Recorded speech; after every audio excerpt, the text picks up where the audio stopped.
kar začel z predstavitvijo, se pravi, druge knjige v knjižni zbirki TPA, Teoretska praksa arhitekture, in bi pač povabil k sebi tri današnje goste, oziroma ki bojo prezentirali to knjigo v ožjem in širšem vidiku. Najprej bi povabil urednika Petra Šenka, potem pa še naša draga gosta Marka Pelhana in pa Jana Sanjaš. Prosim, pridete. Seveda bi se njima posebej rad zahvalil za današnje sodelovanje v prispevek. Torej, naslov druge knjige v zbirki je Kapsula, tipologija druge arhitekture. Najprej bi nekaj o zbirki povedal. Zbirko je izdajala skupaj Fakulteta za arhitekturo in Filozofski inštitut ZRC-ja. Naša uredniška ekipa pa smo Petra Čeferin, Rado Riha, Peter Šenk, jaz, ter oblikovalec zbirke Aljoša Kolenc. Mislim, da smo vsi tukaj prisotni. Na kratko še enkrat, jaz mislim, da je vredno ponoviti, da je knjižna zbirka TPA zasnovana kot sistematično razvijanje področja arhitekturne teorije, ali kot smo to natančno opredelili, teoretske prakse arhitekture. Namenjena je objavljanju prevodov temeljnih teoretskih besedil arhitekture v slovenski jezik in objavljanju izvirnih del arhitekturne teorije domačih avtorjev, ki jim je skupno, da nosijo v sebi odgovore na aktualne probleme arhitekture. Zbirka ima dve izhodišči. Prvo je, da arhitektura danes obstaja, deluje v različnih pojavnih oblikah, ki jih ni več mogoče zajeti v klasično dvojico prakse in teorije. Ustrezneje kot o teoriji in praksi je namreč v arhitekturi govoriti o različnih oblikah prakse, o projektantski in teoretski praksi. V obojem, v pisanju in projektiranju arhitekture gre namreč za isto. Drugo pa je, da je danes za arhitekturo bistvena njena povezanost z drugimi miselnimi polji, predvsem s filozofijo. Torej, z uresničevanjem obeh izhodišč želi zbirka prispevati tudi k vidnejši prisotnosti arhitekture v javnem prostoru. Zaenkrat ste šli dve knjigi. Danes to drugo predstavljamo. Prva tektonika v arhitekturi in pa, kot rečeno, kapsula, tipologija druge arhitekture. O tem bomo tudi govorili največ nocoj. Naj še dodam, da imamo v programu letos izdati še dve knjigi.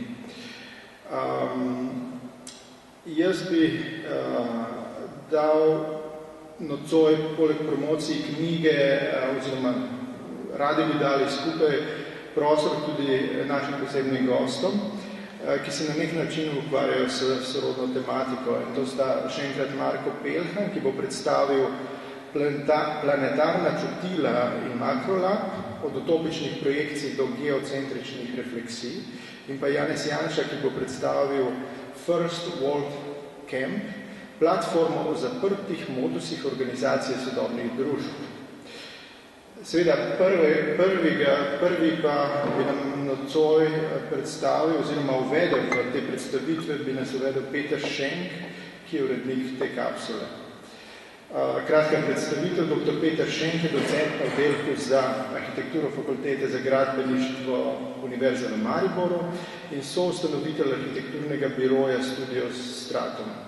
Je urednik in avtor člankov in knjig o moderni in sodobni arhitekturi in urbanizmu. Je tudi soustanovitelj Inštituta za politike prostora v Ljubljani, platforme First World Camp in koordinator projekta Hiša arhitekture v Mariboru. Peter, prosim te za kratko predstavitev. In lep pozdrav vsem, ki ste prišli danes na tole prezentacijo. Preden pa začnem s to kratko predstavitvijo knjige in tem, ki jih ta odpira, bi se želel najprej zahvaliti vsem, ki so nekako na tak ali drugačen način pomagali ali pa sodelovali v tem več kot 10 let trajajočem projektu s konceptom kapsule, so se začela z Janezom ukvarjati pred 12 leti. Potem je šel projekt v različne smeri. Rad bi se zahvalil tudi domačim za vso potrpežljivost, ki so jo morali imeti pri nastajanju tega projekta. Posebej bi se v tej priložnosti zahvalil predvsem tistim, ki so omogočili, da je delo izdano v takšni obliki na takšen način.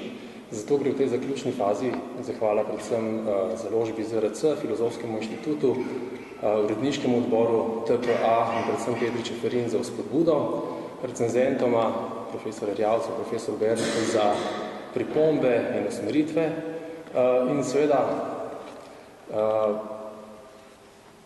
finančni podpori javne agencije za raziskovalno dejavnost ter podjetjem Alpot, Alukenigštal, Remax, Bramak, Guardian Glass in Velux, brez katerih ta izdaja knjige ne bila mogoča. S predstavitvijo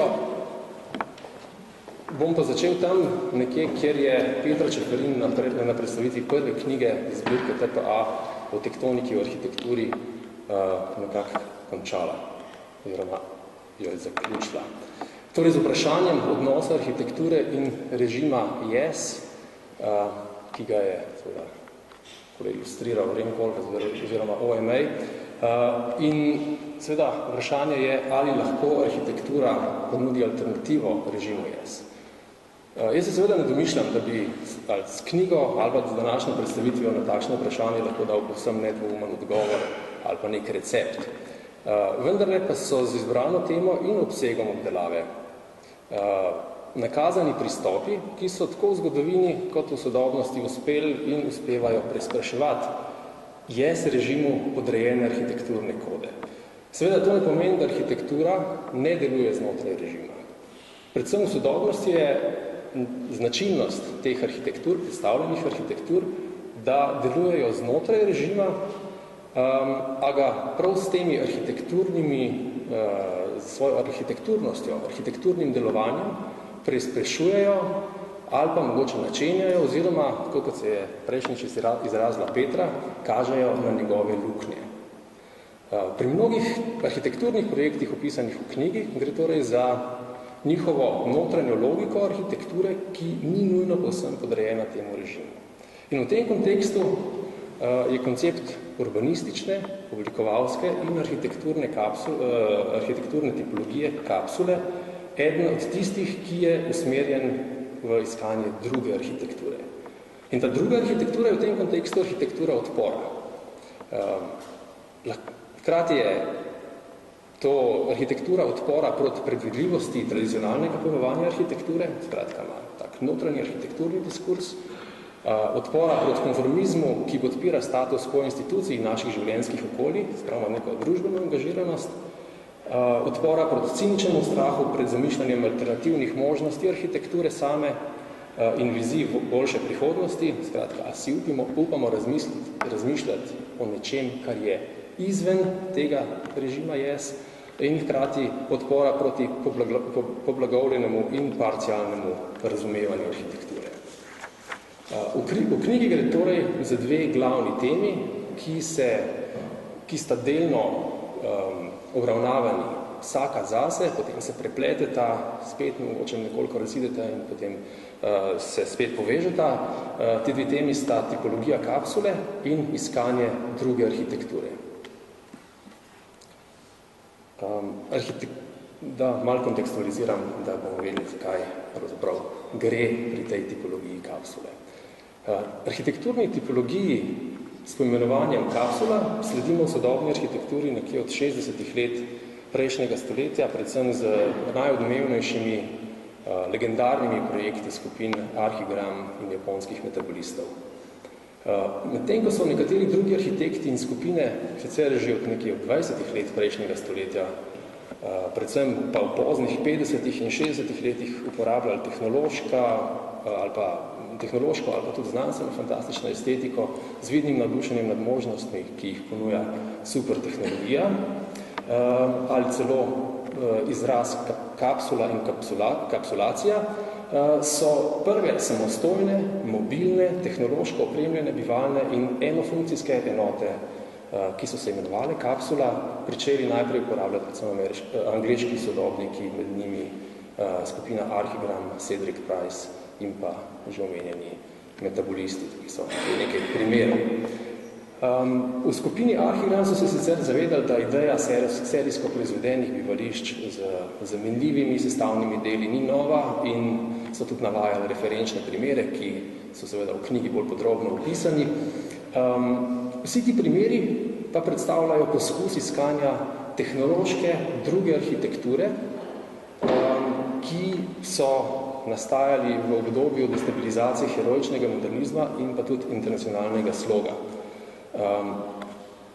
In ta druga arhitektura ima arhitekturno-teoretsko zaslombo v arhitekturi Otra, kot jo definira Rainer Benham tudi v sredini 60. let prejšnjega stoletja.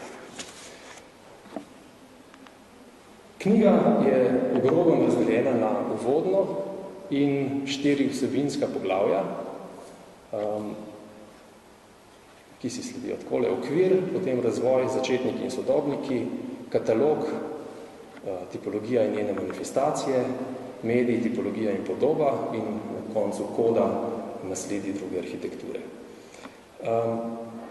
V uvodnem poglavju, v okvirju, je opredeljen pojem kapsule nasploh in izpeljan tudi širši pojem kapsularnosti, o čemer bomo danes govorili, oziroma bo še največ o tem govoril Janez v zadnji predstavitvi.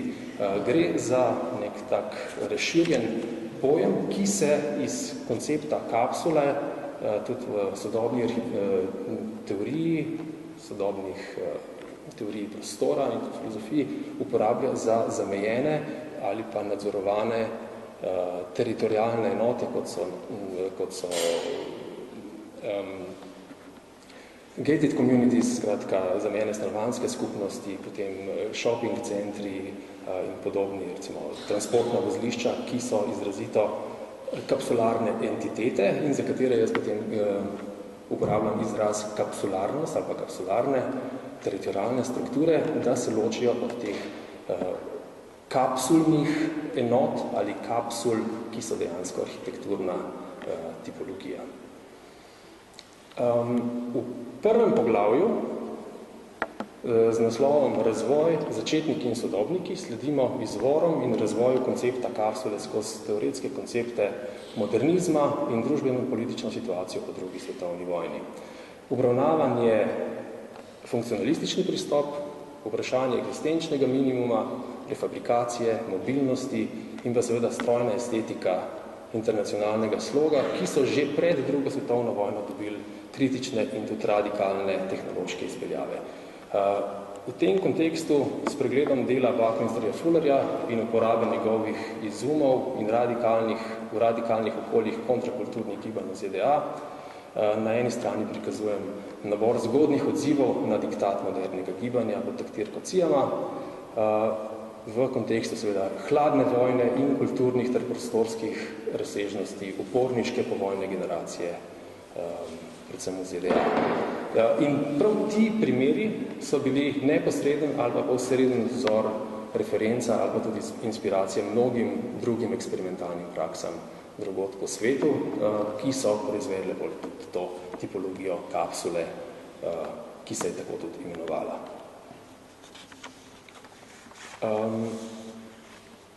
Pregled povojnega dogajanja v Veliki Britaniji je uveden z revizionistično kritiko modernega gibanja strani neodvisne skupine Independent Group, tako imenovanih očetov popa, s kritikom Rainerjem Benhamom in drugimi.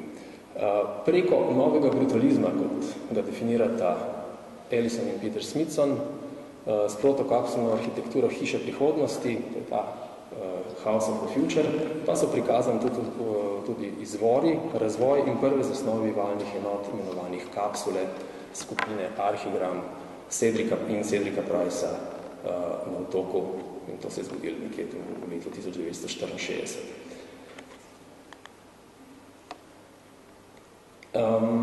Vsi ti primeri se tako kot na pop kulturo navezujejo tudi na znanstvene dosežke in vesoljsko tehniko. Gre za navezavo na vesoljske kapsule, ki so povsem drugače učinkovite kot tradicionalne zgradbe. So ergonomično oblikovane, serijsko proizvedene, mobilne, imajo računano potrošljivost, razširljivost, zamenljivost nekaterih delov ali pa kar cele kapsule kot potrošnih dobrin in prav takšen izraz, ki pa ni nujno pogojevan z izgledom vesoljske kapsule. Tak sofisticiran ovoj, recimo strani skupine Archigram, je bil zamišljen za nek radikalno sodoben pop življenjski slog neprestanih sprememb in prežlajev, navdušenja, akcije, zabave, potrošljivosti in ta naj bi se udejanjil v megastrukturnem mestu. Skratka, v mestu, tehnološkem mestu megastruktur.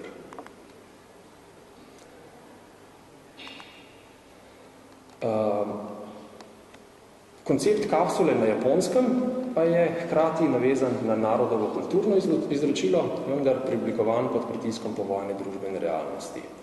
Hkrati kot odziv na urgentne potrebe v obnovljajočih se in rastočih velemestih in hkrati kot neučinkovito urejanje prostora za vero v znanost. Hkrati so seveda verovali v znanost, tehnologijo in modernost na novo definirajoče se japonske družbe in seveda se navezovali na tako imenovano nevidno tradicijo, ki omogoča metabolično spreminjanje struktur v neposrednem odnosu z ciklom sprememb v človekovem življenju. Dvojnost med stalnostjo in prehodnostjo, med stalnimi nekimi infrastrukturnimi sestavi in prehodnostjo oziroma spremenljivostjo teh manjših enot se manifestira v megastrukturnih formacijah, ki jih na Japonskem imenujejo umetna zemljišča. To so bodisi otoki ali pa masivna jedra, iz katerih potem rastejo, ali pa se nanje pripenjajo celice, ki so pravzaprav bivalne kapsulne enote s krajšim življenjskim ciklom in tem zametkom sledimo od eksperimentov za bivališča v izrednih razmerah. Skratka, povezava z vesoljskimi vzori se pravzaprav vodi tudi do bivališč za izredne razmere, kjer so pravzaprav testirali ta tip nekega kompaktnega, vzdržnega bivališča. Takšne priključne bivalne enote sta v svojih projektih že od konca 50-ih let uporabljala tako Kiyonori Kikutake kot Kisho Kurokawa.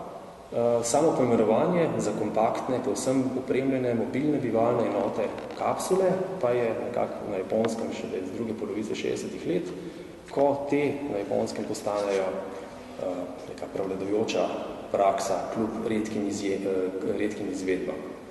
Z deklaracijo kapsule, ki je nekakšen temeljni manifest kapsulne arhitekture in izvedbami, pa se je Kisho Kurokawa, arhitekt, vzpostavil kot vodilni predstavnik in prerok kapsulne arhitekture, ki je imela po njegovem prepričanju osvobajajoč potencial za posameznika ter zmožnost radikalne preobrazbe družbe kot celote. Kaj je nekaj primerov teh kapsulnih arhitektur, tole je sicer GK Design, in pa slavni Nakagin Capsule Tower, oziroma kapsulni stolp Nakagin Kisho Kurokawe.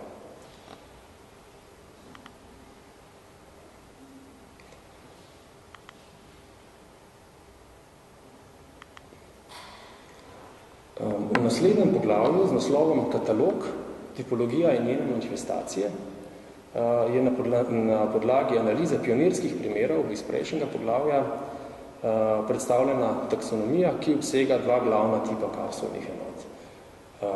To sta avtonomni tip kapsule, ki je lahko samostojen ali pa kompoziten, ter priključni tip v obliki priponke, vtičnika, parazita oziroma upeska ali vstavka. Tukaj uporabljam kar nekaj prevodov za mogoče ustaljene izraze, kot sta recimo priponka in vtičnik, gre za plug-in in clip-on sistema, ki ju tudi ponudim v slovenščini v knjigi. V sklopu obravnave posameznih vrst teh tipov so prikazani izvori in izvedbe kapsulnih enot, tako pionirskih kot sodobnih, in če si jih nekaj pogledamo, to so recimo enote za bivanje v izrednih razmerah slovenskega arhitekta Mihe Kazelja, Vivak, ali pa kot majhne hiše, ki implicirajo povsem nova družbena razmerja in formiranje skupnosti, Micro-Compact Home Richarda Hordna, ekstrateritorialne enote, o čemer bo verjetno kaj več povedal, pa sigurno Marko. V nadaljevanju zasnove povezane z razvojem in uporabo novih materialov, gre za hotelske kabine iz umetnih mas še iz 50 let prejšnjega stoletja, zasnove, ki se odzivajo na težnje nomadizma, leteča enota Guya Rotieja, recimo, zasnove pod vplivom bioloških metafor ali pa simulacijska okolja avstrijske avantgarde in pa biološke metafore in strukturalizem, ki je vplival na določene zasnove teh radikalnih arhitektov, ki so se seveda spopadali z vprašanjem, na kakšen način izboljšati ali pa spremeniti neke življenjske pogoje v določenem obdobju. Pri primer Šenjak, paraziti, en sodoben parazit Štefana Eberštata, priklopne enote, pneumakozem, Hausruckerko ali pa Takara Butilion od Kiša Kurokave. V tretjem poglavju z naslovom Medij, tipologija in podoba sledi razčlenitev koncepta in tipologije kapsule ter analiza njenih lastnosti. Tukaj gre za tako teoretsko obdelavo te tipologije, ki je razčlenjena na ovoj, z analizo zunanjoščine, ovoj znotranje strani, pravzaprav notranjoščine, programske in prostorske celovitosti, ki rezultira v konceptu podobe, o čem bomo potem še nadaljevanje nekaj povedal, in še dve ključni značilnosti za koncept in tipologijo kapsule, to sta začasnost in mobilnost. V tem delu so poleg primerov izvedb v okviru tipologije izpostavljene nekatere teoretske vsebine,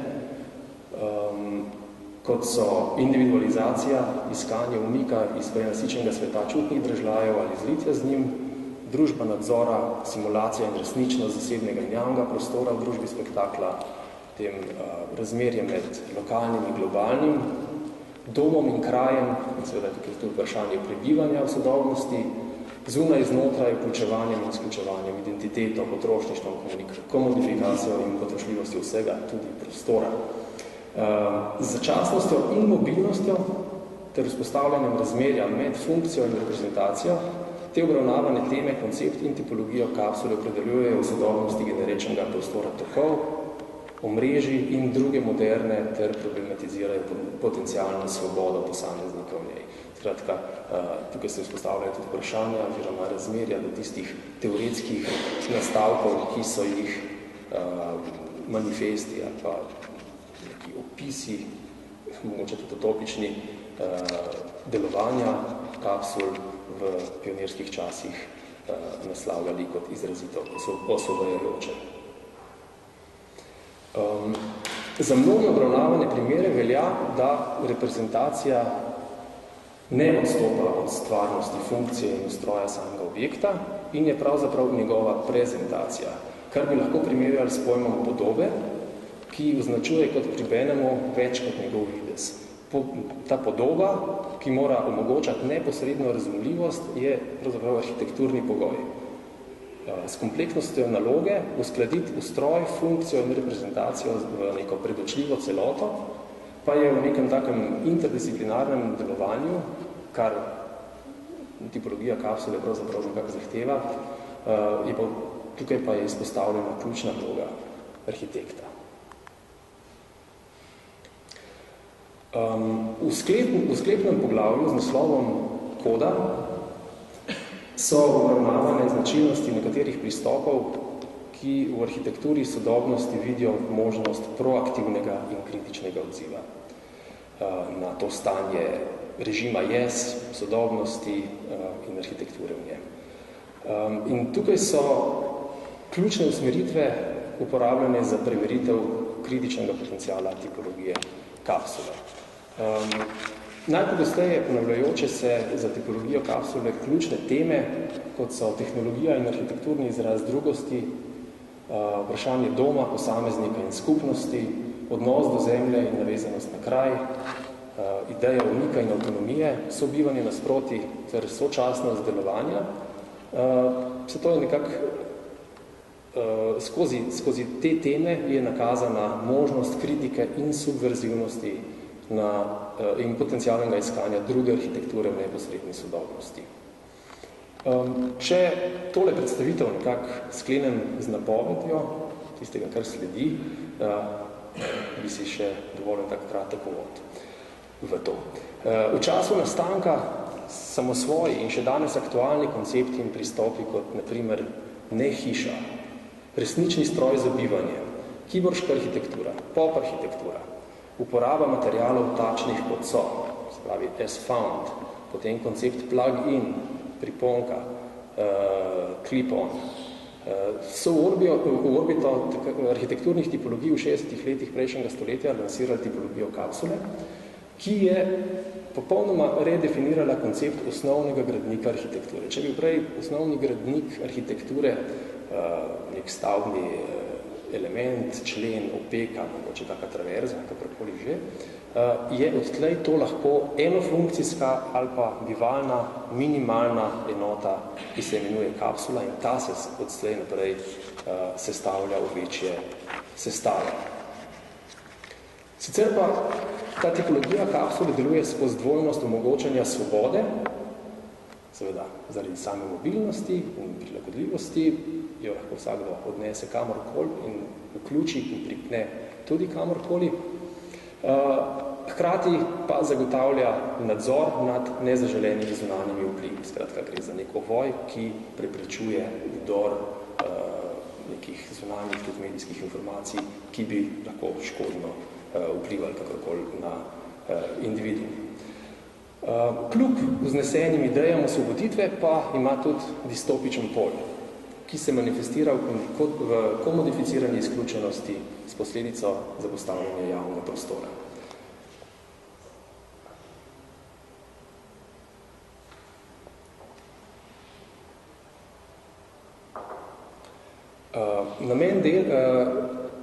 Klici po demokratičnem javnem prostoru, skupnem prostoru, so tako v strokovnih krogih kot v javnosti razmeroma uveljavljeni, medtem ko je zahteva po zasebnem, oziroma kar potrebnem osebnem prostoru posameznika izražena redko.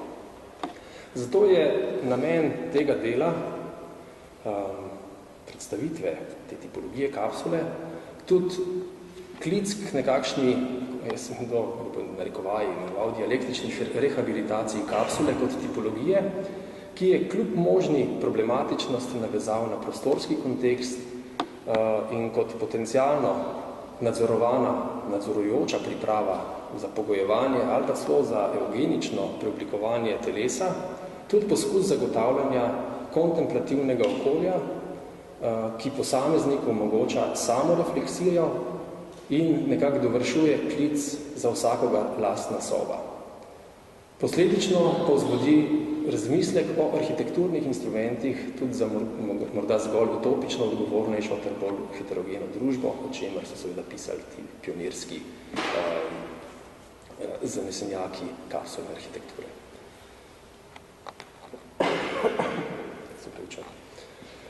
Po drugi strani pa v kontekstu prerokbe pogube, s katero je Livon de Kuyper želel upozoriti na večplastnost in različne prostorske manifestacije, ki jih izpeljamo iz koncepta kapsule in jih označujemo s širšim pojmom kapsularnosti ali pa teritorialne kapsularnosti, te lahko vodijo v kapsularno civilizacijo, prostor postcivilne družbe, militarizacijo javnega prostora, getoizacijo in tako naprej. Tako lahko tudi tipologijo kapsule ter fenomen kapsularnosti nasploh hkrati razumemo in sprejmemo kot antiurban ali pa celo antidemokratičen pojav. Koncept in tipologija kapsule sta tako predstavljeni kot aktualna tema arhitekturne teorije, kar sem, upam, tako v knjigi kot v tej nekako površni prezentaciji uspel prikazati. Aktualna pa je tudi še za širše polje znanosti in umetnosti ter za ta polja njunih preskočišč. Zato sem zelo vesel, da ste se Marko Pelhan in Janez Janša odzvala povabilu in bosta s svojima predstavitvama pokazala na to razširjeno polje koncepta in tipologije kapsule tudi iz njunih zornih kotov lastnih delovanj. Hvala lepa.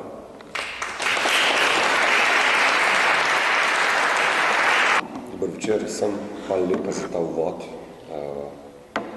Predvsem pa hvala Petru za njegovo delo, za to knjigo, ki je na nek način, seveda take stvari nikdar ne pridejo prepozno, samo da pridejo, vendar je zelo zanimivo, da je ta knjiga izšla, mogoče smo 10 let čakali na njo, tako bom rekel, odkar se je pojavila želja, da bi jo napisal, dokler je nastala, in to nam dosti pove, ker je tematika te knjige tako kompleksna, da se v bistvu pravo z njo eno zelo veliko delo. No. Veliko užitek je bilo to v bistvu prebirati v nastajanju. In danes je zame seveda pred tako publiko mogoče malo težko govoriti o vsem, o čem sem želel spregovoriti. Zdaj si bom tle naštimo uro, tako da ne bom predolg.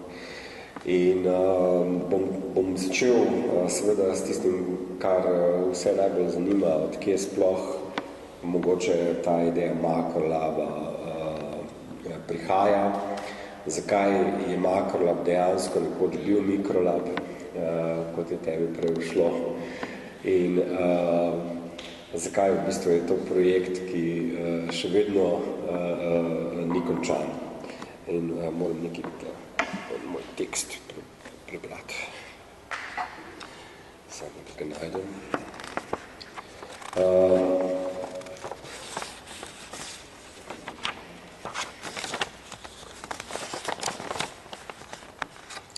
Pozabil sem namreč prej svoj tekst v avtomobilu, ker sem pridrvel iz Nove Gorice,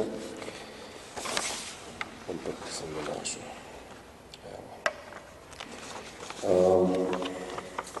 Makrolab je nastal iz večjih vzgibov in tako kot je nastajal, je v bistvu smo skupaj vsi, ki smo sodelovali, prvič je treba povedati, to na nek način ni bil samo moj projekt in ni samo moj projekt. Zelo dosti svojih prijateljev in kolegov sem pripričal, da so z mano odšli na te razne poti in zasledovali vektorje, ki so mogoče se končali, reka je bila zelo divja, ampak na koncu je bil slab in noben ga ni pričakoval. In to se še zmeraj nadaljuje in pokazal, kako in kaj. Ampak makrolab je nastal v enem momentu, ki je bil zelo specifičen moment zgodovine našega območja med vojno v bivši Jugoslaviji in iz ene zelo preproste ideje, tako kot moj kolega Emil Janša sem tudi jaz, prihajam iz gledališča, iz performansa in kar mogoče spet zanimivo, da imate zdaj tukaj dva dvorna norca, ki sta del arhitekturne, ki sta na nek način prišla tudi na področje arhitekture, po logiki tega, kar arhitektura v tistem trenutku je bila. Jaz bom prebral zdaj ta del teksta v angleščini, ker je bil napisan v angleščini in ga nisem po pravici povedano nikdar prevedel v slovenski jezik. napisan je bil kot en opis nastanka projekta. In mogoče večina ga ne pozna. It was a sunny, late winter day of 1994. The location, the island of Krk, Adriatic Sea, Croatia. The Mjesec, moon landscape over Baška. A spectacular sight, monumental, barren, cold, silently majestic. Behind it, occupied Lika and further east would be Bihać. War. Me, Ivana, and Ivan. This is a beautiful day. For the last week we have been discovering the secrets of dead cities, the flavor of local herbs, the chai zamir, tea for peace, discussing what comes next if this war will rage on, if our friends will die, disappear, and whole city populations shift and cease to exist. What if this heavy winter silence doubles in weight during the summer and pulls everything down? What is next for us, the creators of the landscapes of the future? We have been discussing what the theater of the future should look like, what it should be, how to start living outside of the free axis of the Euclid universe and start understanding the laws of the fourth, the axis of time, so much revered by Velimir Khlebnikov, the language sorcerer, the author of Vladimir, the discoverer of the laws of time, the inventor of tables of destiny.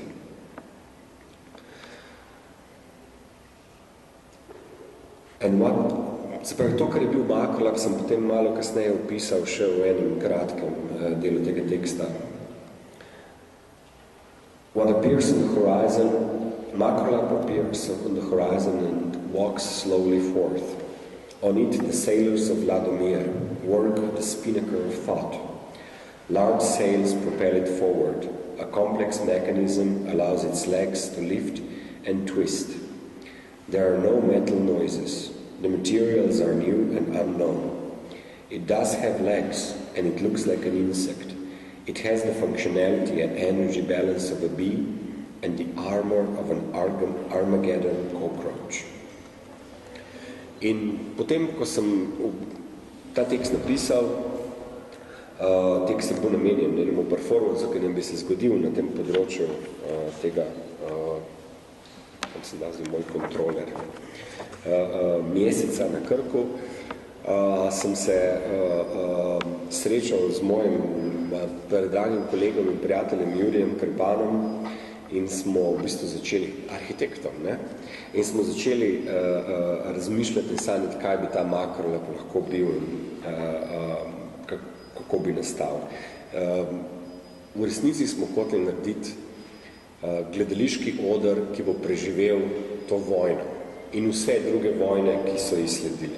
To je bila zelo preprosta osnovna ideja. Popolna izolacija in tako kot so se v bistvu tehnološke zahteve samega projekta nabirale, ko začneš v bistvu študirati materializacijo tega in kaj vse prihaja zraven, ko v bistvu probaš materializirati, ker v gledališču imamo mi en zelo krut urnik premiere, ne, in vsi vemo, kaj se zgodi pred premiero. Materializacija se mora zgoditi za vsako ceno. Nikdar ni možno, delay ni možen. Ne? In ravno zaradi tega se je seveda tudi pri tem projektu točno to moralo zgoditi. In kljub temu, da je bilo potrebno izdelati vse to, kar sem jaz narisal na to schemo, s katero sem potem prišel k Juriju, to je bila v bistvu moja prva arhitekturna skica za projekt Makrolab, po tistem, ko sem ga pač si tako zamislil kot ta veliki gledališki stroj, ki je popolnoma avtonomen in bolj kot se je v bistvu mentalno širil, bolj je ta avtonomija zahtevala tudi svoje tehnološke osnove in tako je dejansko se začelo eno popolnoma novo v bistvu obdobje mojega dela in življenja, kjer so tehnologija in znanstveni principi pač počasi začeli vstopati zelo skozi prednja vrata v moje delovanje. In v knjigi je, na primer, zelo lepo razdeljena tipologija, ki je, če potem začneš gledati po tej prvi shemi Malcolmova, prepoznaš marsikaj, kar je vezano na to tipologijo in dejansko skozi materializacijo smo se mi ogromno učili in hkrati spoznavali zgodovinske referenčnosti tistega, kar je nastajalo. Ne? Tako da ni takrat tudi, če se spomnite, pač tisti kolegi, ki ste arhitekti po poklicu in poklicani za to, takrat ni bilo knjig, ki bi jih lahko šel kar v knjižnico iskati, small architecture in ne vem kaj, to ni obstajalo v tistih letih. To je vse potem seveda prišlo kasneje, v drugi fazi, 10 let kasneje, oziroma 15 skoraj, no. In seveda so bili pa arhivski, ne? Pionirji so bili, da bi se jih moral zbrskati. In pionirji so seveda imeli en tak utopičen mental čez njih, zelo malo je bilo informacij dostopnih, to se seveda ni učilo na šoli, ne, naši za arhitekturo in je pripeljalo do enega zelo težke situacije za nas, ki smo začeli materializirati ta projekt in smo ga delali v enem takem čudnem simbolno-teoretskem vakuumu. Ne.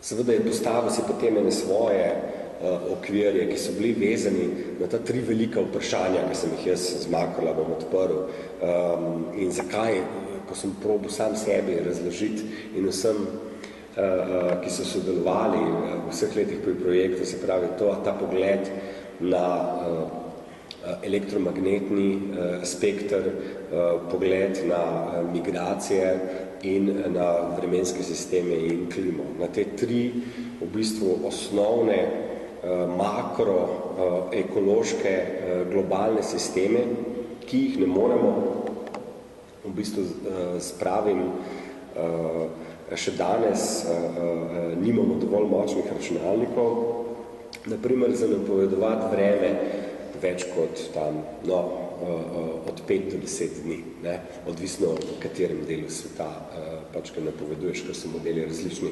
Kaj šele, da bi razumeli kompleksnost svetovnih migracij, da ne govorimo o migracijah kapitala, o katerih še danes vemo zelo malo, zato ne vemo zdaj več, kako je zdaj, ali bo evro šel še dol, ali bo šel še gor, to odvisno koga vprašaš. Modeli, zelo različni modeli pravijo zelo različne stvari. Sprav, teh stvari ne vemo še danes. Začenjamo razumeti, zakaj na primer ptiči migrirajo. In to so bile v bistvu teme, ki jih je projekt odprl. Mi smo se seveda tega lotili na zelo umetniški način in z določeno količino znanja, ki se je pač nabirala skozi leta, dajmo reči, na elektromagnetnem spektru je mogoče Malcolm bil najbolj uspešen, ker je pač smo obvladali, še vedno obvladamo ta orodja, medtem ko naprimer pri samem pogledu na migracije, kapitala, kaj šele živali, šele danes, dajmo reči v zadnjih 5 letih, to je podobno kot s tipologijo kapsule, literatura ni obstajala. Samo ena univerza na svetu, Cornell, tam so se delale zelo močne raziskave, recimo o navigacijski sposobnosti ptičev. Raziskave navigacije ptičev se delajo večinoma na naših prijateljih golobih, no in niso prišli do nekih rezultatov, ki bi bili zelo jasni. Literatura do pred kratkim ni poznala pravega razloga navigacije. In jaz sem pravkar poslušal predavanje enega kolega, ki je geolog in je bil študent na Cornellu, ko niso vedeli, zakaj se golobi izgubljajo. In je zaradi tega, ker je geolog, geologi imajo eno posebno lastnost, da radi poslušajo, kaj Zemlja govori in kako, in s kakšnim zvokom. In je ugotovil, da v bistvu, oziroma to, kar so pač te mikroseizmični dogodki, zemeljski, vplivajo, ne samo vplivajo, ampak so bistveni element navigacije, zdaj pač se delajo raziskave vseh živali, verjetno, ki imajo čutila na infraobmočju. Se pravi, ta čutila, ki jih ljudje nimamo preveč razvita in ki so doslej bila misterij, so povezane s tem, da vsak približno kvadratni kilometer zemeljskega površja rezonira s čisto posebno frekvenco in lahko si predstavljate, kako izgleda potem pač ta zvočna slika Zemlje. In zato živali in ptiči pač predvsem poslušajo in vejo, v katero smer iti, ker od tam prihaja tisti zvok. In tako kot zvok pač potuje po atmosferi in se premika po atmosferi zelo specifično, odvisno od temperature, zato pač, ko prije do temperaturnih inverzij in podobnih pojavov ali pa določene orografije, se ti golobi in tudi druge živali zelo rado zgubijo. Se pravi, ta rezonanca Zemlje je fascinantna in to so čutila, v katerih do nedavnega nismo vedeli nič. In v bistvu takim projektom je bil Makrolab namenjen. In nažalost se to odkritje ni zgodilo v okviru Makrolaba in ni še niti odkritje, ampak je zame dovolj zanimivo, da se mu bomo posvetili v prihodnosti. Zdaj v samem projektu in na sami arhitekturi laboratorija, res tukaj je nekaj vas, ki ste pač ga doživeli v živo mogoče, bo je zastavljen modularno, dejansko je bil dvakrat v svojem življenju podaljšan in povečan modularno, imel je vse, v bistvu je bil na nek način kombinacija različnih tipoloških od parazitske do v bistvu popolnoma kapsularne in kapsule znotraj kapsule so tudi bile v Makrolabu. Tako da, kar se tega tiče, lahko se kdo še s tem pozabava kdaj, če bi se želel. Projekt je seveda imel svojo življenjsko pot, ki se je nadaljevala. Zelo dosti del je nastalo na Makrolabu. Več kot 100 umetnikov, nekaj 10 znanstvenikov in inženirjev je v vseh teh letih delalo na projektu, ko se je selil po svetu v svojih različnih emanacijah. In jaz bom zdaj šlo zelo na hitro, čez, ker nimamo dovolj časa, ampak to je na primer naša vremenska postaja, ki še zdaj deluje na Antarktiki. Je bila v bistvu embriončni koncept zasnove bodočega laboratorija Ladomir, na katerem smo začeli delati takrat leta 2005 in 2006 s poskusi, kot je ta in ta tukaj. To so bili prvi v bistvu zasnove za ta bodoči projekt. Projekt je, ne bom rekel, da je ustavljen, ampak Antarktika je postala zelo vroč teritorij in si lahko predstavljate, kako težko je v bistvu finančno in logistično te projekte speljevati naprej. No, načrt smo imeli, to je bil v bistvu ta Makrolab Mark 7, na nek način zaključna verzija laboratorija. Že od vsega začetka je bila ideja, da se Makrolab pač prestavi na Arktiko in Antarktiko kot dva prostora na planetu, kjer so čutila planeta najbolj kjer so spremembe v bistvu v ekologiji planeta najbolj akutno vidne.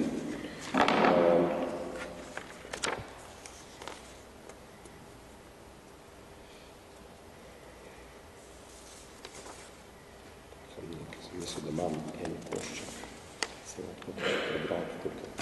No, in iz tega antarktičnega projekta smo potem pač zadevo zelo razdelali. To sem delal z mladima arhitektoma takrat, Nejcem in Janom Troštom, v Kaliforniji, smo prišli kar daleč z idejno zasnovo projekta in pač ga nismo uspeli realizirati v svoji končni obliki teh različnih kapsularnih modulov. Se je pa skozi to koncentracijo na Antarktiko in Arktiko potem zgodil en, ne bom rekel preobrat, ampak moje zanimanje za Arktiko se je izredno povečalo, kot ste nekateri lahko opazili, zaradi tega, ker sem pač z našimi prvimi potmi na Arktiko so se določene stvari, o katerih smo mi samo govorili, razmišljali, o katerih nismo zelo dosti vedeli in začeli materializirati. Predvsem seveda ta popolna kohezija narave, ne kot nečesa drugega, ampak narave in človeške kulture kot popolnoma enotnega sistema. In tam je seveda to še zelo vidno in je nekaj, kar je seveda zelo povezano s to idejo na eni strani izolacije od tega prvega sveta, o katerem bomo več slišali tudi potem od Emila na eni strani, ki ti omogoča refleksijo. To je v refleksivnem smislu je bil z Makrolab tudi zastavljen. Jaz sem ga imenoval, v bistvu, da je to stroj za refleksijo. V enem manifestu iz leta 1993 in pač izolacijske strategije, ne? Isolation strategies v angleščini, to dosti boljše zveni, ker ni sinonim. In ko smo spoznali pač ljudi na Arktiki, predvsem, ko smo začeli delati z Inuiti, smo v bistvu ugotovili, da je Inuit Kayuma-Yato Kangit na nek način vzorec, to inuitsko vedenje, inuitsko znanje, ki se prenaša z generacijo v generacijo, zelo povezano z neko projekcijo in obliko idealne družbe, v kateri na Zahodu vsake toliko jih pač regeneriramo in začnemo projecirati.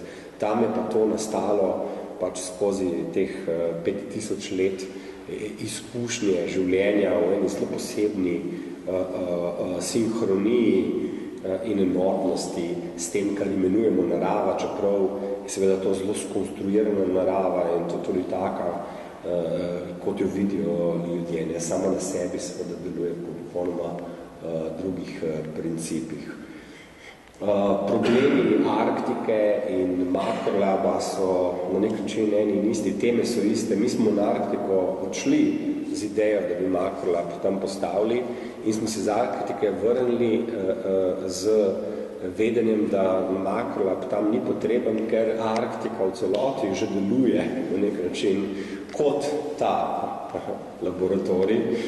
In smo se pač raje posvetili dolgoročnemu sodelovanju in delu z temi ljudmi, od katerih se pač lahko ogromno naučimo, mogoče za eno drugačno projekcijo prihodnosti. Z seveda tem majhnim catchem, da je pa ta tehnološki del arktičnega kompleksa kulture in narave zelo izrazit, da v bistvu je tehnologija sistem ne samo preživetja, ampak tudi sistem učenja in ima zelo, zelo pomembno funkcijo in preko nje tudi arhitektura, ki nastaja v raznih oblikah. Recimo, to je bil tak tipičen primer, stavbo, ki smo jo postavili v enem dnevu in v njej živeli 2 tedna. Smo reciklirali iz ene bivše ostankov neke radarske postaje ameriške tam, ne? In ki jih ni več. Makrolab je tudi vedno bil postavljen na nekih zelo ključnih geopolitičnih točkah, ki so imele zgodovino, ki je bila nerazkrita, ampak o tem kdaj več definitivno drugič. Pač sama arhitektura ni bila toliko pomembna, zato bolj bila odločitev, kam se bo v bistvu projekt plasiral in kje se širi. spet nekaj znanega, podobna schema, kot je nastala takrat čisto na začetku projekta, se zdaj spet pojavi v eni drugi obliki kot skupek tehnoloških sistemov, ki je v okviru te iniciative za arktično perspektivo v bistvu zdaj delamo, izdelujemo in z njimi delamo naprej. Kot sem rekel, se zelo dosti tudi učenja in to so taki primeri transportnih sistemov in bivanskih okolij na Arktiki, kjer je seveda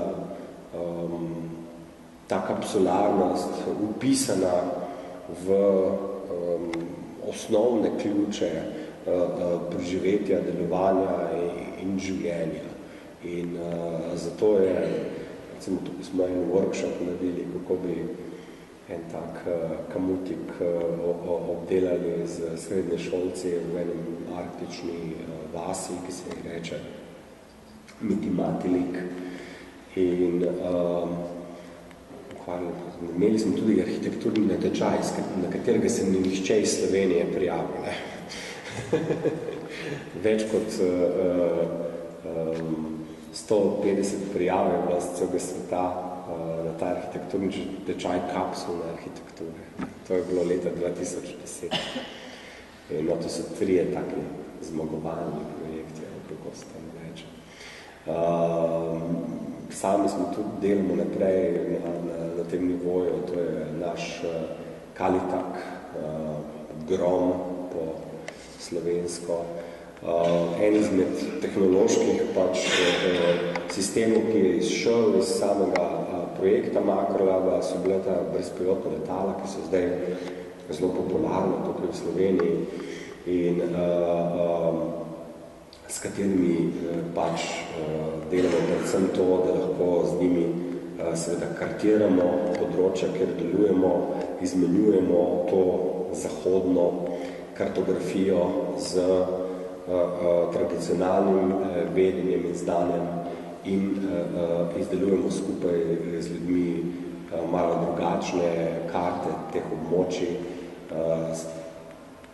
Bom pokazal zdaj tukaj eno, ker imam več dosti časa.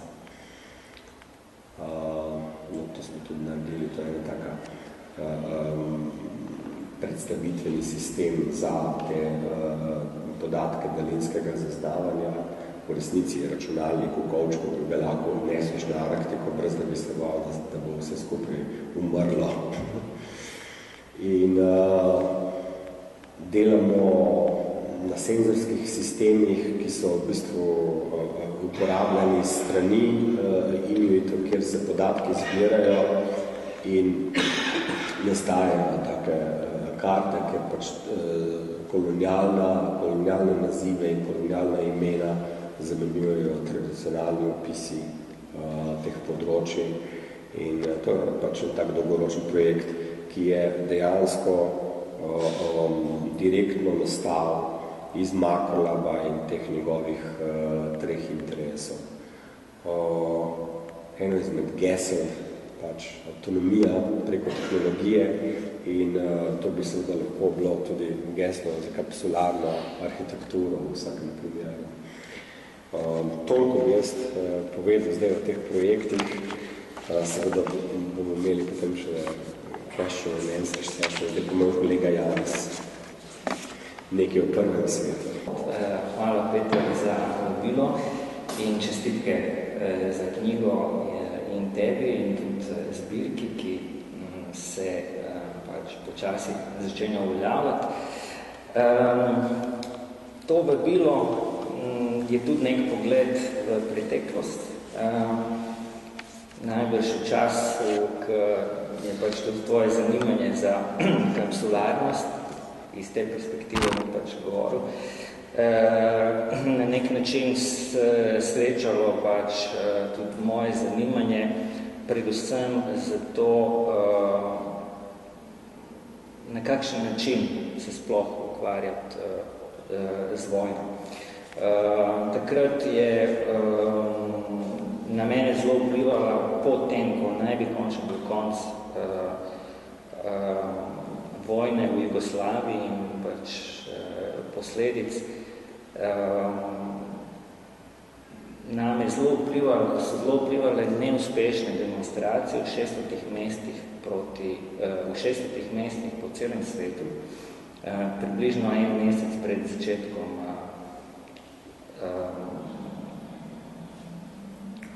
napada na Irak, ko je praktično cel svet bil proti temu napadu. Združene države so pa vseeno izvedle napad na Irak. First World Camp je na nek način bil eden od odgovorov na to vprašanje, drugi je bil projekt, predstava in tudi fiktivna organizacija, Moj napis, ki se je ukvarjala s tem, kaj ti kot umetnik počneš v vojni, ko vojna je že dejstvo, ko si ti sredi nje. Zaradi tega, ker pač večina umetnosti, ki prihaja iz humanistične in leve perspektive, na nek način zavrača kakršnokoli možnost sodelovanja v vojaških operacijah oziroma z vojaškim sistemom. Skratka, First World Camp je v bistvu bila platforma, v kateri so skupaj s Petrom na nek način poskušala analizirati načine, kako se sodobne družbe pravzaprav organizirajo. Mi smo leta 2003, ni krize, vse raste, smo sredi zgodbe o uspehu in ugotovila sva, da kapsularnost kot nek zaprti tip teritorijalne organiziranosti ni izjema, ampak pravzaprav pravilo, kako so sodobne družbe organizirane in predvsem pač najbolj razvite sodobne družbe. Zato sva svoje raziskovanje osredotočila na takšne oblike, ki jih je tudi Peter že prej omenil, ki imajo nek zaprt sistem, kot so vojaške baze, cerkve, nakupovalna središča, zaprte stanovanjske, sosedske, turistična središča, pa tudi begunska taborišča. Tisto, kar je na nek način sorodno cerkvi in vojaški bazi ali pa nakupovalnemu središču in turističnim resortom, je to, da v bistvu tam ni policije.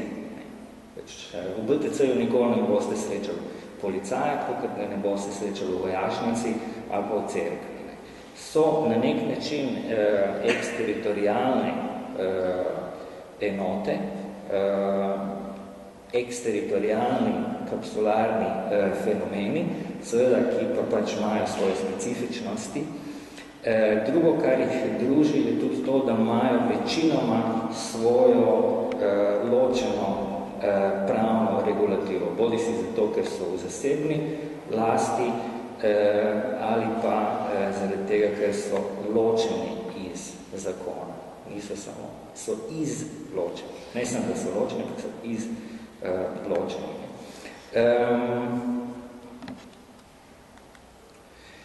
To je nekakva schema, kjer sem si pač zadala, da se bova posvetila različnim fenomenom, različnim tipom kapsularnosti in skozi pač teh nekaj let intenzivnega sodelovanja sva naredila 3 raziskave. In sicer ena se nanaša na lokacije za potencijalna begunska taborišča za državljane prvega sveta, druga se nanaša na hotele kot begunska taborišča in tretja raziskava je bila posvečena krčenju javnega prostora oziroma kapsularni logiki nakupovalnih središč. Na začetku sta se posvetila begunskemu taboriščem, ki so na nek način sestavni del vsake vojne situacije ali pa vsake napete družbene situacije. Ne? To je mapa, ki kaže iz leta 2002, ki kaže razporejenost beguncev glede na državo oziroma območje, iz katerega prihaja. Kot vidite, zahodni svet je praktično popolnoma neproblematično to pogledno. To je pa mapa sveta iz istega obdobja, ki kaže o tem, kje se pač begunci naseljujejo časno ali pač za dlje časa. Naše hipotetično vprašanje je najprej izhajalo iz tega nekega ciničnega obrata ali pa preprosto obrata namišljenega razloga, ki je legitimiziral odločitev Združenih držav, da napadejo pač takrat Irak in sicer to, da skrivajo orožje za množično uničevanje in ne dovoljujejo inšpektorjem Združenih narodov, da ugotovijo, ali je temu res tako. Izhajajo se iz hipotetične situacije, da nekdo Združene države obtoži, da proizvajajo orožje za množično uničevanje, da njihova vlada ne dovoli inšpektorjem Združenih narodov, da bi to ugotavljali, da potem pač se zgodi neka koalicija, ki se odloči za napad na Združene države in pride do begunske krize in se zastavi vprašanje, ali bi begunska taborišča za državljane, ki prihajajo iz prvega sveta, bila regulirana in potem pač oblikovana na isti način, kot se to redno počne za državljane tretjega sveta. Ker je tle dosti ljubiteljev umetnosti in tudi takih, ki so najbrž kdaj obiskovali dokumento. Naj povem sam pač eno anekdoto. Prvič, ko sem bil na dokumenti leta 1992, sem spal v nekem kempu, ki je bil prirejen za goste dokumente z pač tankim budžetom. Ne? In ker sem pač v Kaslu prišel sred noči, sem pač iskal ta kemp nekje na obrobju Kasla in sem pač ga najdel, ne? Sred noči. V resnici pa nisem najdel pač ta kemp, ki je bil namenjen gostom dokumente, ampak kemp, pač taborišče, evo, zdaj uporabljam to razliko, taborišče, ki je v bistvu čakalo begunce iz Bosne. Ne? In pač to so bili beli šotori, brez tal. Pol mi je pač čuvaj, to je bilo popolnoma prazno, to je bil taborišče duhov, pol mi je pač čuvaj rekel, da je pač kemp za goste dokumente malo naprej. In tam so bili šotori, ki so imeli tla, lesena, pa postlje, pa neka muska je bila, skratka, bilo je neko življenje. Ne. Tako je se v bistvu pokazala razlika, čeprav smo mi pač tam bili samo Rusi, Poljaki, jaz pa ne, pač tisti brez denarja, ne, ampak je bila zelo jasna pač to sporočilo. Ne. Tukaj je pa vprašalnik, ki smo ga naredili na osnovi navodil oziroma priporočil, ki jih za oblikovanje begunskih taborišč daje Visoki komisarjat za begunce pri Združenih narodih. Ker sem pač to brala, sem bila zelo presenečena nad neko recimo temu pragmatiko, nekim pragmatičnim pristopom. Ne. Tisto, kar nam je bilo najbolj zanimivo, je prvič to, da lokacija begunskih taborišč naj ne bi bila takšne narave, da bi begunci prihajali v stik z lokalnim prebivalstvom, da ne bi prihajali do nepotrebnih napetosti, se pravi pač izolacija. Druga predpostavka je bila, da standard teh taborišč ne sme biti takšen, da bi ljudje se v njih toliko udobno pač počutili, da bi želeli ostati. Torej, na nek način je namerno morajo biti izjemno slab in nizek standard, zato da bi na ta način se pač vršil pritisk na politične odločevalce, da bi čim prej razrešil nastalo krizo. Potem je pač cela vrsta nekih mikro priporočil. Ne? Zanimivo je bil pa tudi podatek o tem, kakšna naj bi bila priporočena površina za enega prebivalca oziroma za enega begunca. Mislim, da je 3,5 kvadratne metre. To je pa površina, povprečna bivalna površina, ki jo na svetu poznajo samo v Pakistanu in Nigeriji, po podatkih pač iz tistega obdobja. Torej, recimo v Sloveniji je povprečna bivalna kvadratura slabih 30 kvadratnih metrov za človeka. No, na osnovi teh priporočil smo naredili pač ta vprašalnik, ljudje so to izpolnjevali v neki galeriji. Potem smo pa v bistvu iskali 3 lokacije v Sloveniji, izhajajoč iz geostrateške in politične pozicije Slovenije v tistem času. Ne. Kot veste, malo pred tem sta pač Putin in Bush mlajši tuhtala o tem, kjer naj bi se srečala. Ne. In pač svetovna diplomacija je za lokacijo izbrala Brdo pri Kranju. Najmanj problematično, najmanj sporno, najbolj varno lokacijo pač na tem svetu. Ne. In izhajajoč iz tega, se sliši se smešno, ampak ko bi rekel, ta odločitev pove ogromno, ne, in je škoda, da na nek način ne znamo ko bi rekel, to tako hoč poniževalno gesto spreobrniti v plus. Ne. Ampak pustimo zdaj to.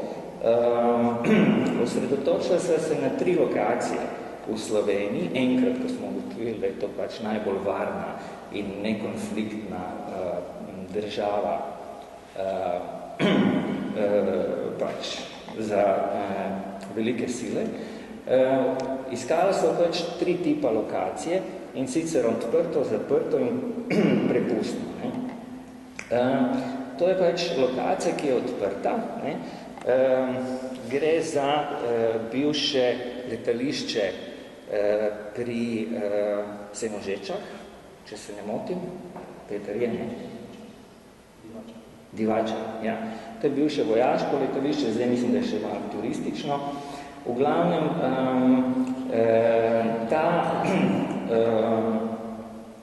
ta lokacija ima možnosti, da se širi do bližnjih naselij, istočasno pa lahko pač ohrani neko avtonomno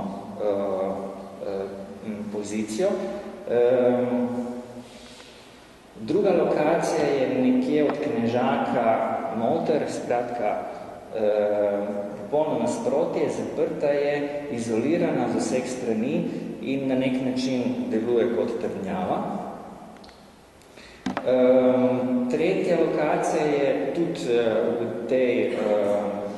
v občini Pivka in na nek način je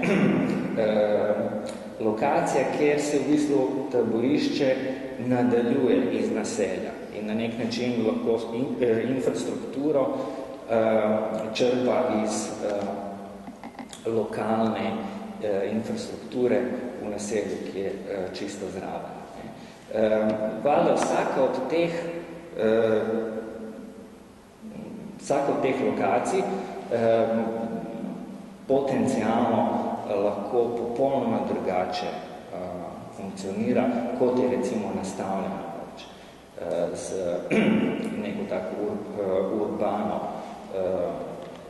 pozicijo. Ne? Druga raziskava, katero so se lotila, so bili hoteli, ki so v času hoteli na Jadranski obali, na Hrvaškem, ki so med vojno in po vojni na Hrvaškem dejansko funkcionirali kot begunska taborišča. To je izjemno kompleksna in občutljiva problematika in midva sva to tudi ugotovila. Naš cilj je bil analizirati oziroma pogledati, kakšno je bilo delovanje hotela kot hotela pred vojno, med vojno in po vojni in sva pač izbrala hotel, en hotel v Umagu, enega na Reki in enega v Petrčanih pri Zadru. Problematika je pa izjemno kompleksna iz mnogih razlogov. Prvi je pač ta, da se je tako izkazalo, da so hoteli, ki so sprejeli begunce, kar je bila na nek način logična in zelo pragmatična, racionalna, po drugi strani pa tudi humana rešitev za begunsko krizo na Hrvaškem. Hoteli so bolj ali manj nadaljevali delovati na isti način. Torej, osebe, ki smo ga mi intervjuvali, je delovalo pač pred vojno receptorji, kuharji, kuharice, natakarji, snažilno osebje in tako naprej. Vsi oni so v bistvu, ali pa velika večina, so ohranili svoje službe in so pač tudi med tem, ko so begunci živeli v hotelih, nadaljevali svojim delom. Zdaj, prvi problem, ki se je pojavil pri delovanju hotelov, je pač čas. Hotel je narejen zato, da en človek v njemu preživi neko zelo omejeno časovno obdobje. Praktično več kot par mesecev nihče ne živi v nekem hotelu, zlasti ne ob Jadranski obali. Večina teh hotelov je brez gretja. Večina teh hotelov je brez dovolj napetosti. Večina teh hotelov je brez, ne vem, osnovne infrastrukture, ki jo pač nekdo rabi za življenje. Zato so si ljudje prinašali pečice, prinašali so si pralne stroje in tako naprej, ne? In je v bistvu zelo hitro prihajalo do kolapsa infrastrukture v hotelih. Ne? Potem je bil tudi dvojen pogled. Ne? Jaz se spomnim pač debat, ker prihajam iz teh območij, z Jadrana, spominjam se teh debat, pač kritičnega odnosa lokalnega prebivalstva do pač beguncev, ki so živeli v hotelih, ne? Ker pač za lokalno prebivalstvo je pač nekdo, ki živi v hotelu, turist. Ne? Še posebej, če pol vsi tisti, ki v hotelih delajo, še naprej delajo in pač kuhajo hrano in strežijo in čistijo in tako naprej. Ne? Ampak seveda stvari niso toliko enostavne. Ne? Če se pogovarjamo pač z begunci, je valjda njihova perspektiva popolnoma drugačna in se nanaša na standard življenja, ki je izrazito nizek, in seveda tudi na režim obnašanja, ki ni absoluten, ampak pač njihova svoboda vendarle je do neke mere bila omejena. Odvisno v katerem obdobju in odvisno pač v katerih hotelih. Ne. Recimo hotel Pinja v Petrčanih je najdlje gostil begunce in Hrvaška je imela velike probleme iz še ene genialne pogruntavščine mednarodne humanitarne politike. Namreč obstajajo dve kategorije tistih, ki pod pritiskom grožnje z nasiljem morajo zapustiti svoj dom. Eni dejansko so begunci, drugi so pa notranje razseljene osebnosti. Torej, če ti zapustiš državo, potem si refugee in dobiš to pač kategorijo, če pa se presliš znotraj svoje države, si interno razseljena, notranje razseljena osebnost. Razlika za državo je pa v tem, da pač za notranje razseljene osebe država ne dobi mednarodno, humanitarno, finančno pomoč. Ne? In je v bistvu Hrvaška dejansko morala sama reševati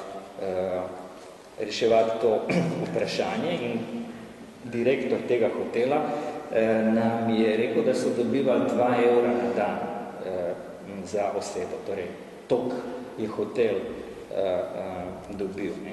Glede na to, da je pač ta hotel, mislim, da tudi 2001, 2002 so bili še vedno begunci, ne? Je bilo pač neko obdobje, v katerem so begunci in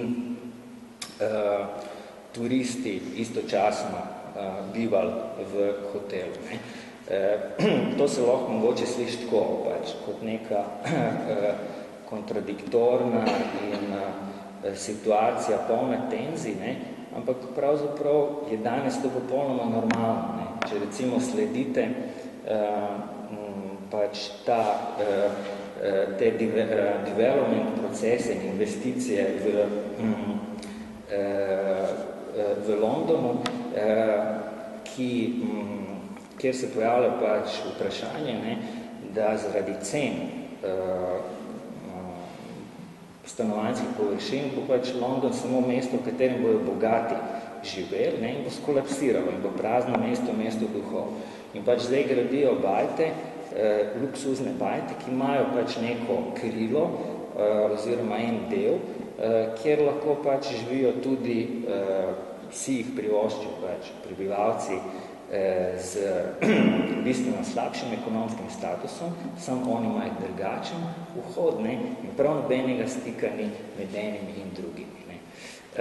Tako da to je nek tak post-gated community varianta. No, to so pač te 3 hoteli, ne. 2 sta naprej, tudi danes pač delujejo kot hoteli, medtem hotel Park na Reki je v bistvu šola bil takrat, ko smo delali. No, zadnja raziskava, ki so jo delala, se je nanašala na vprašanje krčenja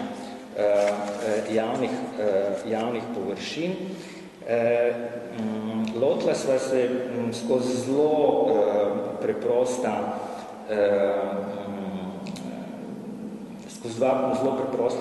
kriterija primerjave med mestnim središčem, ljubljanskim in nakupovalnim središčem BTC. Kriteriji so bili pokritost obeh delov mesta z ograjami in nadzornimi kamerami. In to je bilo ročno delo, za razliko od Marketove sofisticirane tehnologije, je to bilo ročno delo in pač napake človeške so možne. Ne? Za tiste, ki sedimo tukaj, je pa meni bilo recimo ful zanimivo, da je največ nadzornih kamer bilo prav v tej novi bajti ZRC-a, kjer je pač filozofski inštitut med drugim. Tam je bila največja, več kot banke. Ampak so.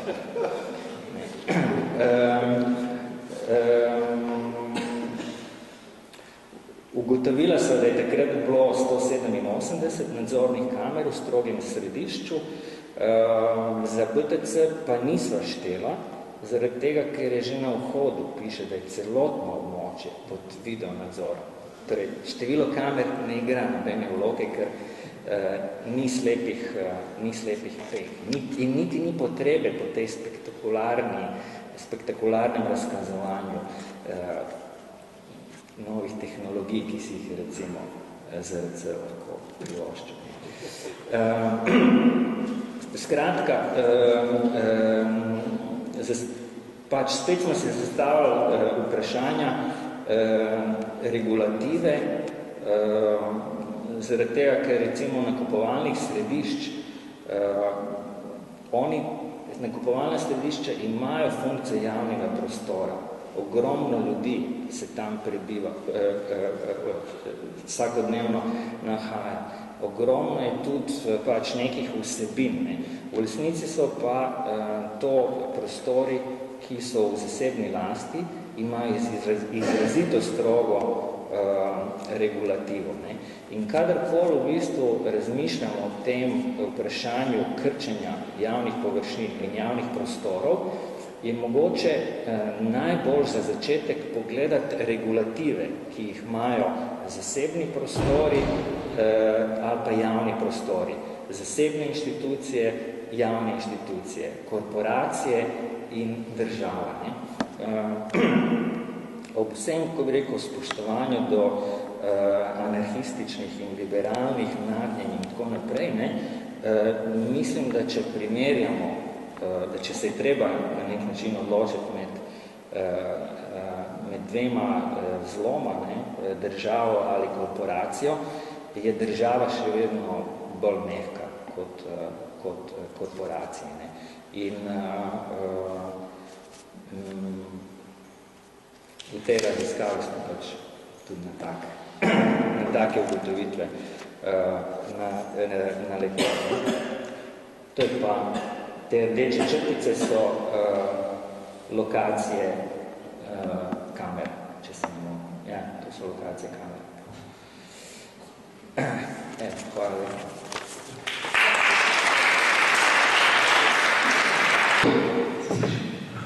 Jaz bi samo komentar, tukaj ne bilo kakšnega, če ne sporazuma. Knjiga dejansko obravnava to arhitekturno ekologijo kapsule, medtem ko sta oba predstavljalca za mano kontekstualizirala neko problematiko, ki izhaja iz nekega tega osnovnega koncepta kapsule in ga imenujemo nek koncept kapsularnosti, makrolevel, koncept kapsule, ki pa ima neke drugačne ali pa mogoče razširjene konotacije ali pa neke odvode, ki jih sam koncept ekologija ponuja. Medtem, ko so te razsežne teritorijalne koncepcije kapsularnosti, v katerih je in Janez govoril, seveda nekaj, kar v knjigi zgolj omenjeno in mogoče čaka na nadaljne raziskave in mogoče teoretske obdelave. Tako da, če je kakšno vprašanje.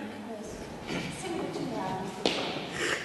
Par nekaj sem za to predstavitev. Meni je zelo, mislim, da je bil zanimiv izbor govorcev, zato ker se na ta način je res pokazala ta nek širši potencial kapsule.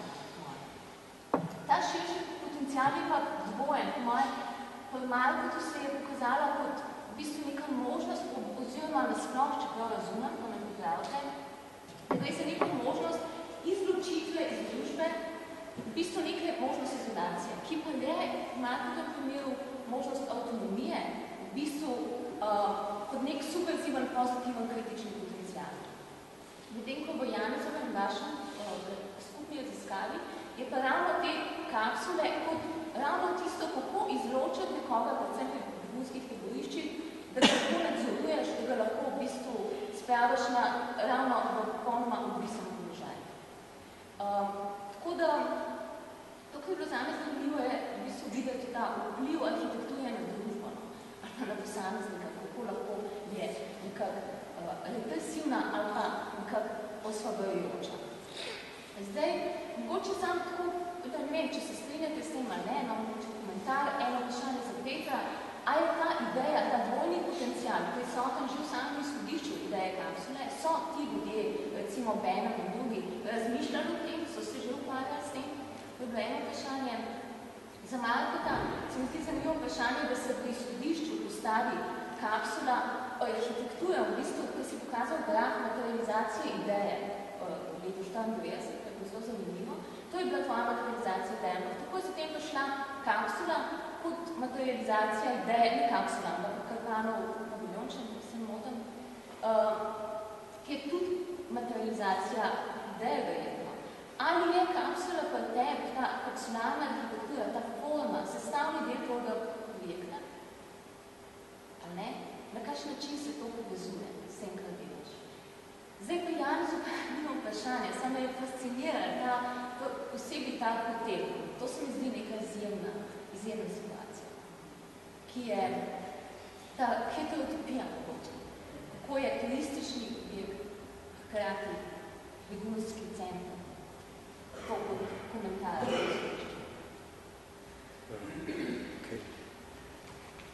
Kar jaz začnem. Hvala, Petra, za vprašanje. Pri analizi in pregledu teh pisanj o konceptu kapsul in tudi manifestov iz pionirskih časov, seveda nekega kritičnega stališča ni bilo zaslediti. Gre za izrazito utopično vero v osvobajoč moment tehnologije. Znanost in tehnologija naj bi omogočila ta razvoj in osvobajanje človeka. So pa že odzivi na problematičnost tehnologije, pa so bili že seveda prisotni tudi v 60-ih letih. Recimo, ko je Cedric Price projektiral Fun Palace, ki naj bi bila neka palača izobraževanja in zabave, predvsem izobraževanja z njegovega stališča in je bila seveda kibernetično vodena, ampak nekako odziv v medijih pa je bilo, ali ta tehnologija omogoča tudi popoln nadzor. In naslov članka bil ali mogoče ta, malo parafraziram, ali mogoče ta Fun Palace mogoče ni bolj, ne toliko Joan Littlewood, ki je bila ta avantgardna umetnica, ki je sodelovala, oziroma bila iniciatorka tega projekta Fun Palace, ni toliko Joan Littlewood, ki naj bi osvobajala družbo, ampak je bolj George Orwell. Tako da že takrat so se postavljala vprašanja in s časoma so seveda tudi ti protagonisti tehnološke arhitekture se začeli spraševati o taki enoznačnosti ali pa mogoče izključno svetli prihodnosti tehnologije. Jaz sem tudi v mnogih nekaj teh intervjujih, ki sem jih upravil, tudi na Japonskem vprašal, na kakšen način so oni percipirali to tehnološko osvobajanje, da so bili pa drugačni časi. Takrat je bila vera izrazito drugačna, bistveno manj kritična.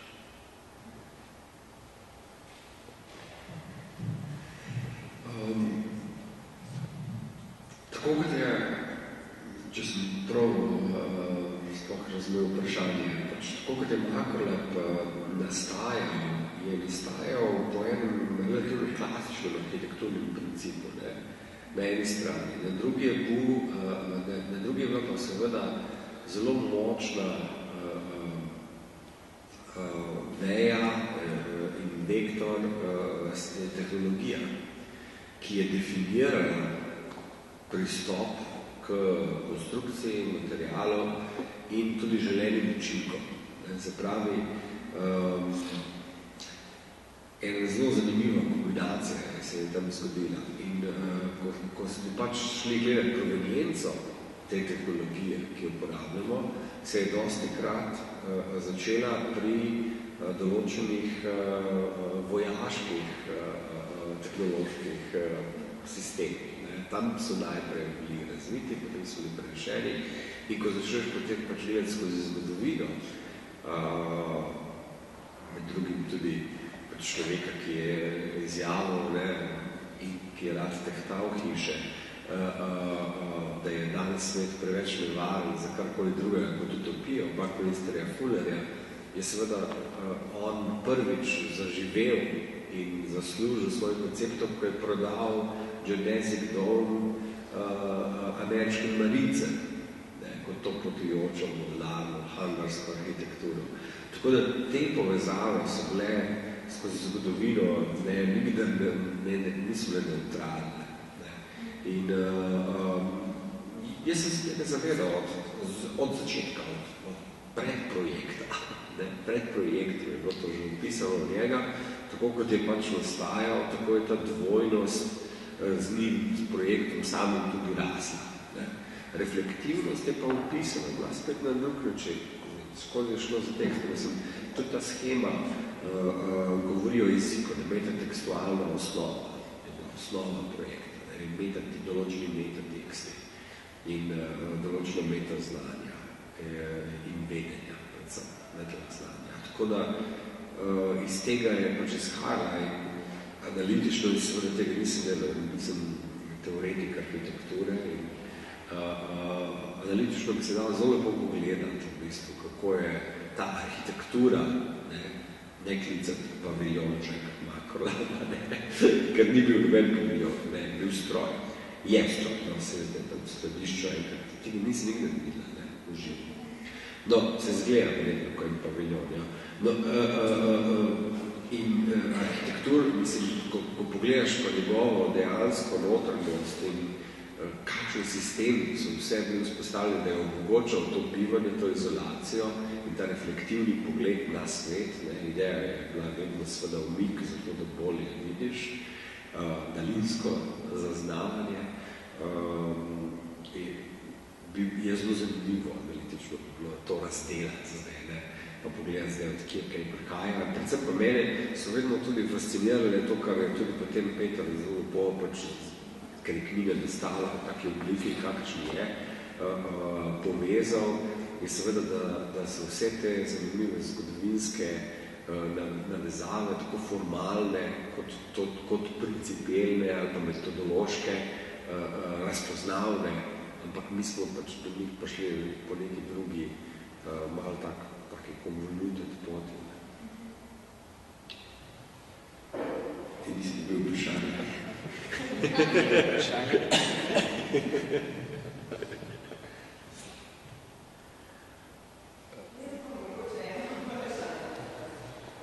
Može biti lahko? Se ne sliši?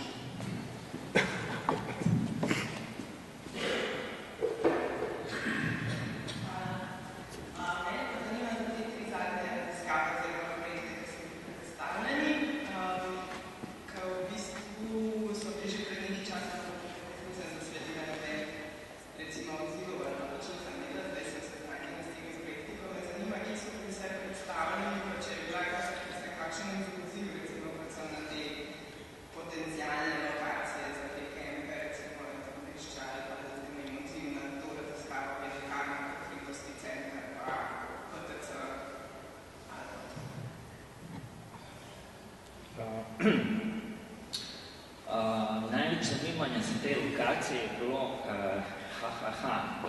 v ZDA in v bistvu ti predlogi za begunska taborišča so bili razstavljeni v New Yorku na eni skupinski razstavi Social Capital, ki je organiziral Whitney Museum. Torej, in obstaja neka publikacija in tekst na to temo. Pol mislim, da je bilo še večkrat je bilo to razstavljeno, ampak tam je nek način to bilo v Benetkah, pol pa v Gentu, pa Video je šel po svetu. Video je tudi, točno obstaja filmček, ki tudi to razloži z glasom, Mojce živelo bote videti v drugem času. Begunsko bom pol pustil najboljše do konca. Razstava, ki primerja krčenje javnega prostora, oziroma ne obstoj javnega prostora v Ljubljani, je bila v galeriji V74, ampak večinoma so bili izsledki te raziskave objavljeni v samem mestu, pač naredili smo ogromne plakate, ki so stali okrog BTC-ja, pač postavili smo ograjo iz izsledkov, ki so bili grafično narejeni, ampak te izsledki niso bili enodimenzionalni, ker pač mi smo pri naši raziskavi povabili še arhitekturni biro Sadar in Luka. Oni so pa pripravili neko vizionarsko študijo BTC-ja, ki so imenovali od BTC mesta do BTC meščana. Itak je pač ultimativna ideja vsakega nakupovalnega središča, da se človek tam zadrži 24/7. Non-stop v pogonu, da non-stop troši. In za dolgo časa bil recimo problem hotel zgraditi, iz raznih ovir in tako naprej, BTC.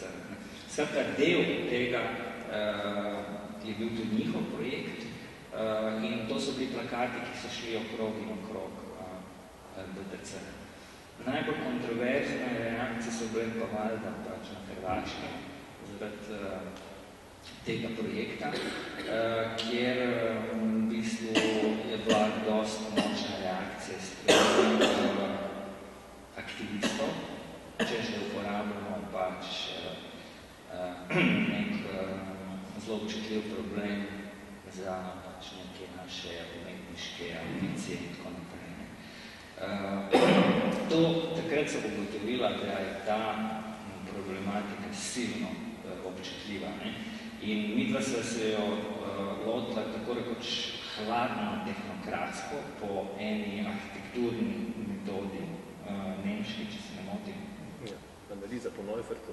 Po Neufertu, skratka. Hladna analiza, neutralna, res, kapilarna, ne kapsularna, kapilarna, ampak kljub temu pač so bila reakcija kuriozna, bila so bila pač presenečena. Tega je pa izpod te zgodbi pač sam en primer, koliko je recimo ta situacija na Hrvaškem kompleksna. Ta hotel Petrčan, kjer so pač begunci najbolj ostali, oziroma notranje naseljene osebe, je bil v lasti nekega investicijskega sklada, ki so ga ustanovili in pač lastniki so bili prostovoljci, branitelji. In oni so prodali hotel pač drugemu lastniku, medtem, ko so begunci še bili noter.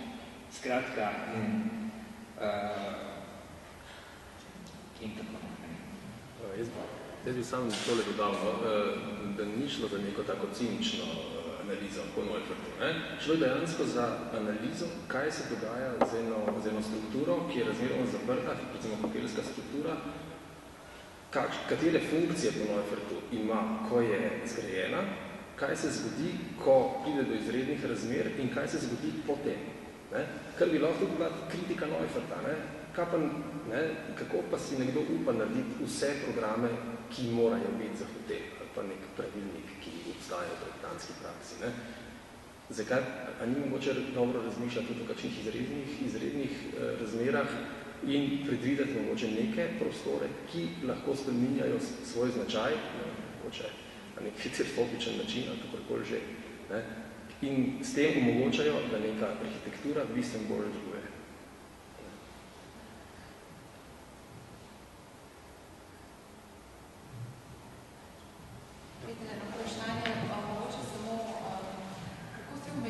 Svojo raziskavo, recimo v 60-ih je ta ideja kapsule fascinirala tako arhitekte kot številne umetnike, ki pa so v bistvu s temi projekti kapsulami bili kritični, družbeno kritični, so reagirali v bistvu kritične, ne samo kot fascinacija, kot neki utopični projekti.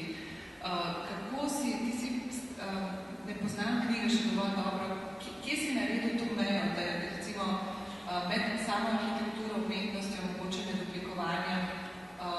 Kaj je zate kapsula v bistvu z arhitekturnega stališča? No? Veš, kaj te hočem vprašati? No? Ker teh primerov je bilo v bistvu ogromno. Jaz sem se omejil pravzaprav pri natančni analizi res na pionirske. Skušal sem izpeljati neko genealogijo oziroma nek razvoj, ki je pripeljal do tega koncepta kapsule in sicer sem potem natančno lahko analiziral te prve, ki so nastajale od konca 50-ih let, pa potem recimo do sredine 60-ih let. Potem je bilo pa že to, da jih ne moreš več v eno knjigo spraviti, vsako posebej in potem jih lahko nekako generaliziraš in zato sem vzpostavil tisto taksonomijo oziroma sem jih razdelil na različne tipe, ki so nekako prepoznavni. Obstajajo tudi verjetno kakšni hibridni, ampak tisti glavni so razpoznavni. Tako da, zato sem se tudi v knjigi nekako omejil na analizo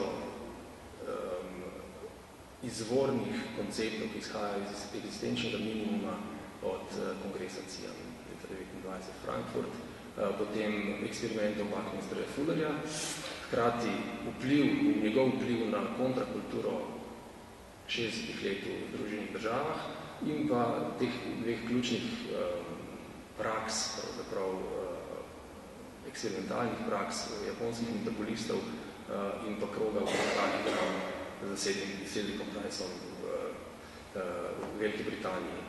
Potem, seveda, ko naredim tisto taksonomijo, ko pokažem različne tipe kapsulnih enot, pa seveda z nekimi razmeroma poljubnimi primeri ilustriram, da se je seveda tudi drugje po Evropi to dogajalo. In zdaj mogoče tisti umetniški pristop je ravno tako mogoče strani arhitektov prisoten, mogoče bolj tak ironičen, ta avstrijska avantgarda, ki ima seveda čisto drugačen, ampak je nastala kasneje.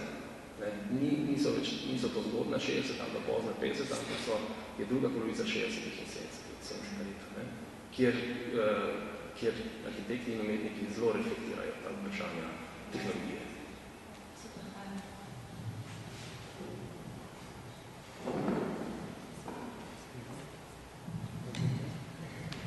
Torej, če nihče nima več komentarja, bi se vam zahvalil. Zdaj, kot je bilo napovedano, še dvakrat bi se leto srečal, tako da bo kar tudi priložnost še nekakšne refleksije. Hvala lepa, vsem, da ste prišli. Hvala lepa.